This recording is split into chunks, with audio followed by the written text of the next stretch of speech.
Number 164 ہے. اس کے اندر لکھا ہے کہ اللہ کے رسول کو سلطان کب ملا؟ جب مدینہ منورہ میں داخل ہوئے. یہ ان کی کتابیں بچوں کا قاعدہ. اس کتاب کے اندر انہوں نے یہ لکھا ہوا ہے اس کتاب کے اندر کہ مکہ میں 13 سال گزارنے کے بعد جب رسول اللہ صلی اللہ علیہ وسلم بہت میں لائی مدینہ منورہ ہجرت کر کے آئے, وہ صحابہ کرام جو مکہ سے ہجرت کر گئے تھے وہ بھی مدینہ میں پہنچ گئے, تو رسول اللہ صلی اللہ علیہ وسلم نے جماعت کی بنیاد رکھی, بہت میں لائی جماعت بنائی. جماعت کب بنائی؟ جب قوت غلبہ مل چکا تھا. قرآن کی آیت, حدیث سے تفسیر, مسعود BSc کے الفاظ میں اور اشتیاق کی کتاب میں, امیر جماعت المسلمین اشتیاق صاحب کی کتاب صفحہ نمبر 3, مختلف ادوار اور جماعت المسلمین رنگین قاعدہ. اس کے اندر لکھتے ہیں 13 سال مکہ میں گزارنے کے بعد بحکم الہی کب جماعت کی بنیاد رکھی؟ مدینہ میں پہنچ گئے تو رسول اللہ صلی اللہ علیہ وسلم نے جماعت کی بنیاد رکھی اور بحکم الہی جماعت بنائی. کب بنائی؟ مدینہ میں پہنچ کر. کیوں؟ اس لیے کہ سلطان مل چکا تھا. تو جماعت کے معنی کیا ہے؟ سلطان, قوت, غلبہ. ان کے پاس نہیں ہے. یہ کہتے ہیں اشتیاق صاحب ہمارے امیر ہیں. اگر آپ کے امیر ہیں اشتیاق صاحب تو وہ مرزا طاہر کا چھوٹا بھائی جو ہے وہ قادیانیوں کا خلیفہ ہے, وہ تو خلیفہ ہے. ہاں, اس سے کیا فرق پڑتا ہے؟ آپ کسی کو بنا لیں. ناصرین, اللہ کے رسول فرماتے ہیں تمام لوگوں پر. دیکھو ابو بکر صدیق امیر تھے نا, امام تھے, کافروں سے کیا لیتے تھے؟ جزیہ لیتے تھے نا بھائی. مسلمین سے کیا لیتے تھے؟ زکات. یہ جو اہل اسلام کا دعویٰ کرتے ہیں, کیا فرمایا ہے کہ جو بھی ایک رسی اللہ کے رسول کو دیتا تھا, اگر نہیں دیا تو میں اس کے ساتھ کیا کروں گا؟ قتال کروں گا. یہاں لوگ اسلام کا دعویٰ کرتے ہیں, زکات نکالتے ہیں, اشتیاق کے حوالے نہیں کرتے. اشتیاق ان کے ساتھ قتال کیوں نہیں کرتا؟ جواب دو. امیر ہے نا, امیر ہے تو کیوں نہیں کرتا؟ دلیل دو, اس کا ثبوت دو. کیوں؟ کیا اشتیاق کمزور ہے؟ کیا وجہ ہے؟ اشتیاق صاحب کیوں نہیں؟ مدینہ پہنچ کر جب اللہ کے رسول نے جماعت بنائی بحکم الہی, اشتیاق صاحب نے لکھا اپنی کتاب میں. اور قوت و غلبہ کب ملا اللہ کے رسول کو؟ سلطان. میرے بھائی اس کو سمجھنے کی کوشش کریں, ان باتوں کو سمجھنے کی کوشش کریں. اور اس کا چلو انصاف کرو, اللہ نو حاضر نال جان کے جی انہوں نے حد پڑھی جماعت اہل حدیث دا جو انہوں نے جواب دیتا. تسی ایڈی گل ایک منٹ انصاف سے کہیں اس کی جماعت مسلمین کی کون سی آیت پڑھی؟ وہ تو وہی گل آ گئی کہ سپ نہیں وہ لڑائی کراواں گے, تمہیں دکھاواں گے, تماشا ختم ہو جاتا. لیکن سپ نو لڑائی نہیں دکھائی جاتی. یہ وہ جماعت اہل حدیث دا انہوں نے ثبوت نہیں دینا جہاں اصل چیز ہے.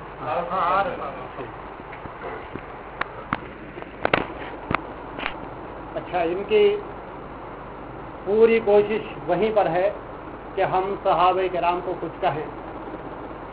ٹھیک ہے, اب میں آپ سے اسی کا سوال کرتا ہوں. کہ میں تو نہیں کہتا کہ صحابہ کرام کفر کی موت مرے, لیکن اللہ کے نبی صلی اللہ علیہ وسلم کی حدیث کے اندر اتنا تو موجود ہے کہ جس نے بیعت نہیں کی اس کی موت جاہلیت کی موت ہے.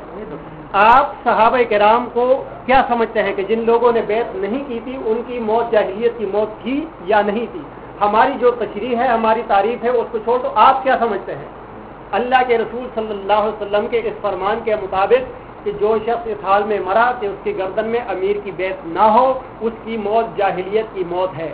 جاہلیت کی جو تشریح ہماری کتابوں کے اندر ہے اس کو آپ چھوڑ دیں. آپ اپنا بتائیں کہ اس حدیث کی روح سے جن لوگوں نے, جو آپ انگلیوں پر گنتے ہیں کہ انہوں نے بیعت نہیں کی, انہوں نے بیعت نہیں کی تھی, انہوں نے بیعت نہیں کی تھی, آپ جاہلیت کا معنی جو بھی سمجھتے ہیں تو آپ ان کو جاہلیت کی موت پر سمجھتے ہیں یا نہیں؟ اس سوال کا آپ جواب دیں گے.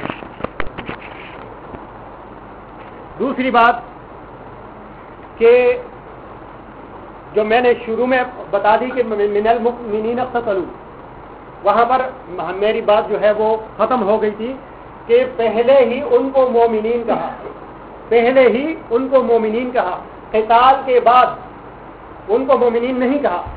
کہ اگر وہ لڑیں, جس طرح کہ ابھی اگر یہ کہیں کہ یہ تمام صاحب عقل لوگ, یہ تمام صاحب عقل لوگ اگر لڑ پڑے تو صاحب عقل میں اگر کوئی شخص کچھ وہ عرصہ بعد وہ ہو جائے, اس کی عقل خراب ہو جائے یا کچھ بھی ہو جائے, تو کیا ہم یہ کہیں گے کہ ایک موقع پر یہ بھی وہاں پر موجود تھا جس کو صاحب عقل کہا گیا تھا, تو آج یہ پاگل ہو گیا تو اس کو صاحب عقل ماننا چاہیے؟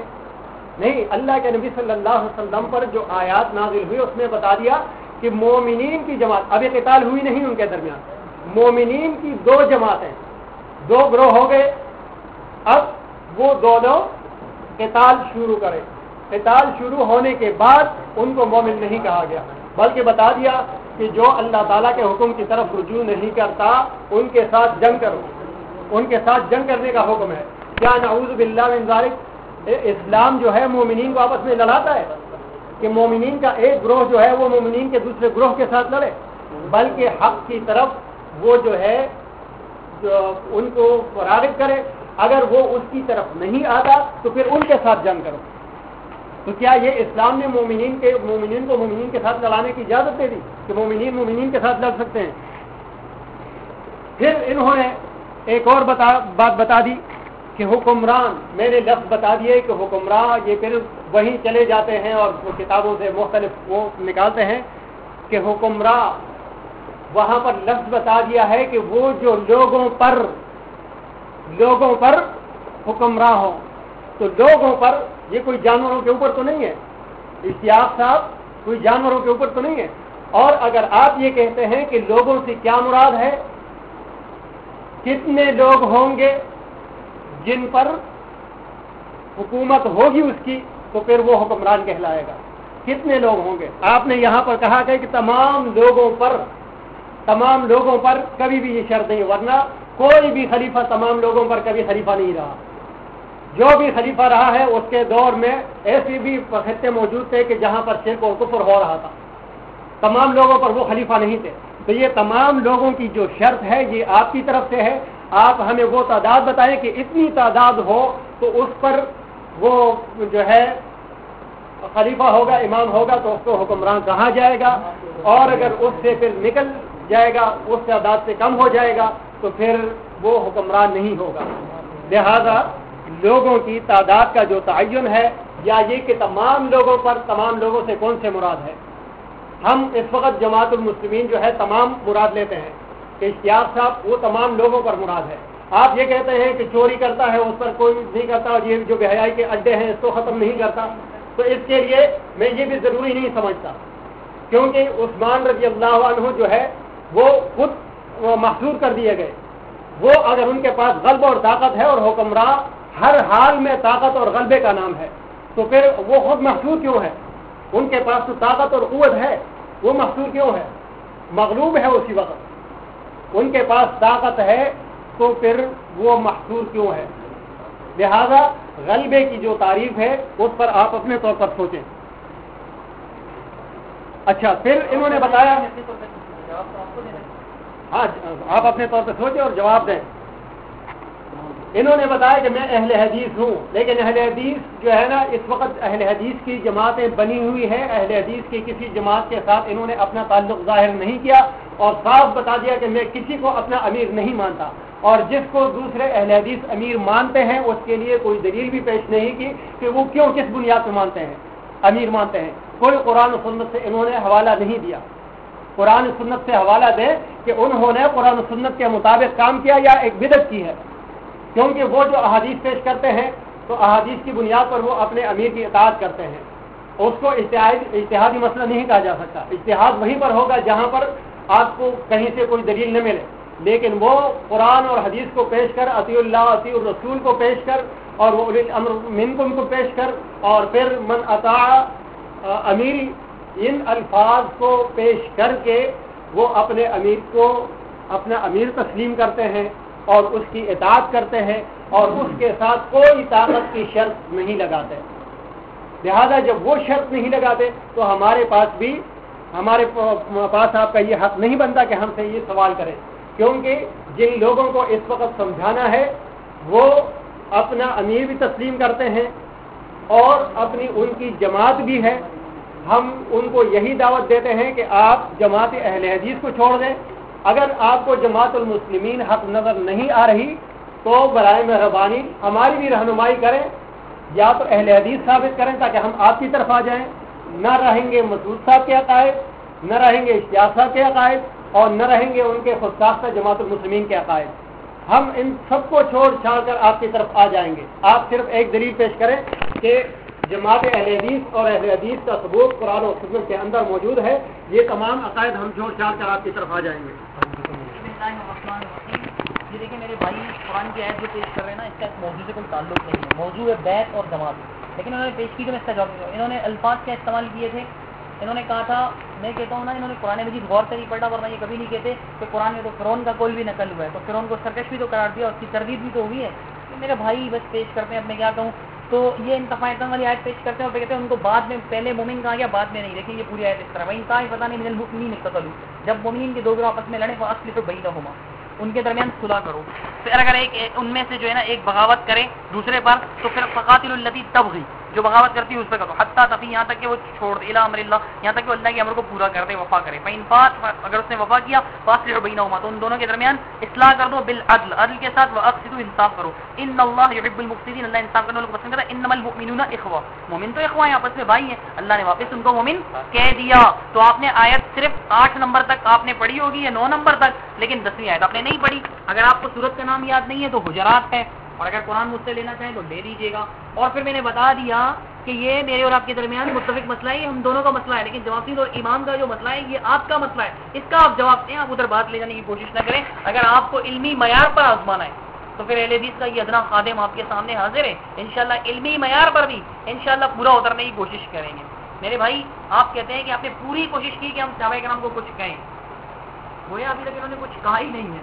ابھی یہ کچھ کہیں گے, جب بٹے ماریں گے تب کہیں گے. اللہ کے بندے, یہ جو آپ نے یہاں لکھا ہے کہ قانون آپ نے اپنی کتاب میں آئینہ دار 590, اس میں آپ لکھتے ہیں بالفرض مان اگر عبادہ صامت نے بیعت نہیں کی رضی اللہ عنہ تو کیا جاہلیت کی موت مرنے کا قانون بدل جائے گا؟ ہرگز نہیں, قانون قانون رہے گا. کہہ تو دیا آپ نے قانون قانون رہے گا. اور یہاں آپ نے کیا کہا, یہ بھی مجھ سے لے کر غور سے پڑھ لیں. یہاں پہ یہ لکھا ہوا ہے کہ اس حدیث کی روح سے بیعت شرائط ایمان میں سے, ورنہ جاہلیت کی موت مرے گا, یعنی کفر کی موت مرے گا. کفر کی موت سے بچنے کے لیے بیعت شرط ہے, بچنے کے لیے کفر کی بیعت شرط ہے. آپ کہتے ہیں ہم نے وہ حدیث پڑھ دی, پھر آپ نے خود بھی کہا تھا جس نے بیعت نہیں کی جاہلیت کی موت تھی یا نہیں. آپ کیا سمجھتے ہیں, ہمارے کو چھوڑیں, ہماری بات چھوڑیں, ہم نے آپ کو حدیث بتا دیا. آپ نے جو حدیث بتایا نا جاہلیت کی موت والا, تو پھر اس کا مطلب تو یہ ہوا کہ بیعت شرائط ایمان میں آپ کے نزدیک جاہلیت کی موت یعنی کفر کی موت مرے, اور کفر کی موت سے بچنے کے لیے بیعت شرط ہے. انہوں نے اس شرط کو پورا نہیں کیا, تو اس کا مطلب کیا ہوا, کفر کی موت سے نہیں بچے. ہمارے نزدیک اس کا مطلب کیا ہے یہ تو ہم کو سمجھائیں گے. پہلے آپ کفر کا پھندا تو ہٹائیں, صحابہ کرام پر آپ لگا چکے ہیں, آپ کے قانون پر لگ چکے ہیں, آپ بھلے نفی کریں. اگر میں یہ کہوں معذرت کے ساتھ کہ جس نے اس گلاس کو ہاتھ لگایا وہ بغیرت ہے, تو جس نے ہاتھ لگایا وہ بغیرت ہے یا نہیں؟ معذرت کے ساتھ مثال میرے ذہن میں اس وقت یہی آ رہی ہے, تو وہ بغیرت ہو گیا نا. اب جو بھی لگائے گا اس پر میرا فتویٰ لاگو ہو گیا. آپ نے کہا جو بھی بیعت شرط ہے کفر سے بچنے کے لیے, صحابہ کرام کے آپ نے خود ہی اپنی کتاب میں تاریخ اسلام اس میں لکھا کہ علی نے بیعت نہیں کی 6 مہینے تک, عبداللہ بن زبیر نے 3 خلفاء کی نہیں کی, ابن حنظلہ نے نہیں کی, عبداللہ بن متی نے نہیں کی. تو یہ سب آپ کے نزدیک حسین رضی اللہ عنہ کی ہم آپ کو بتا رہے ہیں, آپ کی کتاب میں نہیں ہے. تو آپ کے نزدیک تو یہ سارے کفر کی موت نعوذ باللہ مرے, انہوں نے کفر سے بچنے کے لیے بیعت کی شرط کو پورا نہیں کیا آپ کے اصول کے مطابق. آپ کہتے ہیں تمام لوگوں کی شرط ہے, اس میں الناس کا لفظ ہے. کیا لفظ ہے بھائی؟ الناس. فالامام الذی علی الناس رائن, امام جو لوگوں پر حکمران ہے. قل اعوذ برب الناس, اللہ تمام لوگوں کا رب نہیں ہے.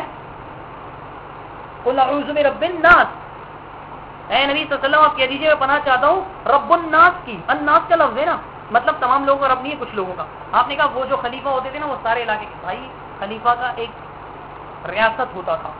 جیسے اللہ نے سلیمان علیہ السلام کو قرآن گواہی دیتا ہے کہ ایسی بادشاہ عطا کی جو کسی کو بھی نہیں عطا کی. یہ بات صحیح ہے, قرآن میں ہے نا نور الامین بھائی, لیکن اس کے باوجود ملکہ سبا کی بادشاہ تھی یا نہیں, وہاں کفر و شرک ہوتا تھا یا نہیں. لیکن سلیمان کی ریاست میں کفر و شرک ہوتا تھا یا نہیں, یہ ثابت کرو. جب آپ یہ ثابت کرو گے پھر اشتیاق کی عمارت ثابت ہوگی, کیونکہ اشتیاق کی ریاست کے اندر کفر و شرک ہو رہا ہے. جہاں اشتیاق رہتا ہے, جس گلی کے اندر, جس محلے کے اندر جہاں آپ کا مرکز ہے, وہاں ہو رہا ہے شرک و کفر. پھر اس کے بعد سنیں, کہتے ہیں اشتیاق وہی ہوگا جہاں قرآن و حدیث سے کوئی دلیل نہ ملے. میں نے ان کو پہلے بتایا کہ قرآن و حدیث سے کسی پارٹی میں شامل ہونے کا حکم نہیں ہے. اگر ہے تو دکھاؤ, ہم اور تم دونوں ساتھ شامل ہوں گے. آپ لوگوں کو یاد ہے نا یہ بات, میں نے کہا تھا ان کو کہ قرآن و حدیث میں کسی پارٹی میں شامل ہونے کا حکم نہیں ہے, حکم نہیں ہے. اگر ہے تو وہ آیت یا وہ حدیث نکالو, میں اور آپ ساتھ اس میں شامل ہوں گے. آپ نے وہ آیت اور وہ حدیث تو نکالی نہیں. اب آپ کہتے ہیں کہ جہاں قرآن و حدیث نہیں ہوگا, کہتے ہیں